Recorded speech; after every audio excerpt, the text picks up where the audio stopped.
premier cas, messieurs, pour ce poste de latéral gauche dont on parlait, on disait qu'il fallait le doubler, avec là quelqu'un qui manifestement arriverait pour concurrencer directement Jordan Amavi, c'est Théo Hernandez.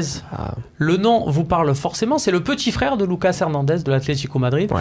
Donc Théo qui était prêté l'an dernier, je crois que c'était à Alaves. Non, il avait été prêté à Alaves, mais en fait il a été transféré après au Real Madrid. Il n'a quasiment pas joué de l'année. Marcelo et c'est que des miettes. Voilà, le problème c'est qu'à son poste, Marcelo c'est compliqué. Hein. C'est quand même plutôt compliqué, mais avant, voilà, je parlais de la saison d'avant, c'était à Alaves où il avait mis un coup franc. C'est son jumeau, quoi. Son petit frère. Petit frère. Il a la même. Il est né à Marseille, lui aussi. Du coup, l'époque où leur père y évoluait.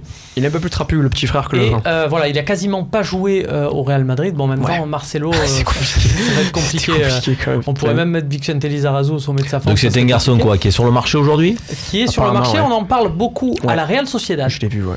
Et le transfert a finalement pas pu se faire ou est en suspens. C'est une Balotelli à eux. Donc est-ce que ça vaudrait pas le coup de s'immiscer dans le dossier? Moi je les trouve très espagnols, les Hernandez, dans leur mentalité, dans leur culture. C'est bien, non? Je dis pas que c'est pas bien. Moi, je suis Marseillais, donc c'est bien aussi. Et ce que je veux dire par là, c'est que par rapport à ce que disait Kevin tout à l'heure, voilà, il faut avoir envie de venir chez nous. Donc il faut vraiment avoir envie parce que ça doit faire partie d'un projet.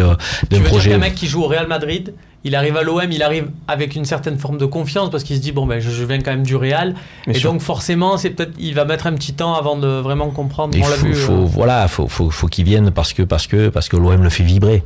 Donc c'est important. Et là j'ai l'impression qu'ils ont un peu la tête à l'Espagne. Ils ont été forts, ils ont grandi là-bas en fait. C'est ça le truc aujourd'hui, c'est qu'ils ont grandi là-bas. Après moi je me pose la question, c'est est-ce qu'il est réellement sur le marché, c'est-à-dire en transfert total, c'est-à-dire est-ce que ça serait un prêt avec option d'achat? Je pense que ça serait plus un prêt, voilà. Est-ce que c'est juste un prêt pour une saison? Voilà, c'est ce que je me dis plutôt. Alors est-ce qu'à ce moment-là c'est intéressant pour l'OM, un prêt, voilà, mais comme il dit, quel joueur dans quelle mentalité va venir?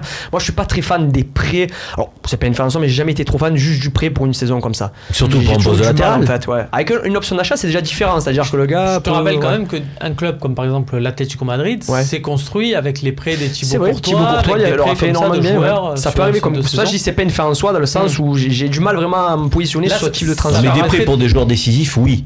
Ça c'est pas un joueur décisif pour moi. Ça permettrait de colmater quand même un besoin à l'Olympique de Marseille ou d'amener de la. Oui, tu veux dire peut-être que financièrement ça peut être intéressant dans le sens où si on prête Christopher Roca pour qu'il puisse faire son année, on a quand même toujours Jordan Amavi qui est en place et à ce moment-là on se fait prêter un joueur pour doubler le poste avec quand même un joueur, il est quand même assez reconnu, quand même c'est pas non plus un mauvais joueur, Théo Hernandez, mais ça permet à l'OM peut-être sur l'année de pas investir sur le poste de latéral gauche. Oui, vu comme ça peut être intéressant aussi. Mais est-ce que sur ces postes-là qui sont pas des postes, j'allais dire stratégiques, à partir du moment où on a des joueurs titulaires qui assument, qui sont bons, qui sont jeunes, sur lesquels on peut compter, est-ce qu'on ne doit pas penser à faire monter des jeunes de chez nous à ces postes-là?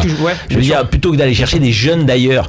Moi, ça me fait toujours un peu rager. J'ai l'impression que nous, on n'a pas de jeunes, on n'a pas de potentialité dans notre centre de formation. Surtout Christopher Roca, il faut qu'on aille chercher les autres. Non, que tu fasses un prêt pour un attaquant, tu fasses un prêt pour un défenseur central, tu fasses un prêt pour une pièce maîtresse, je suis d'accord. Pour un latéral, mais fais confiance aux Olympiens, aux Marseillais, quoi. Je veux dire, donc.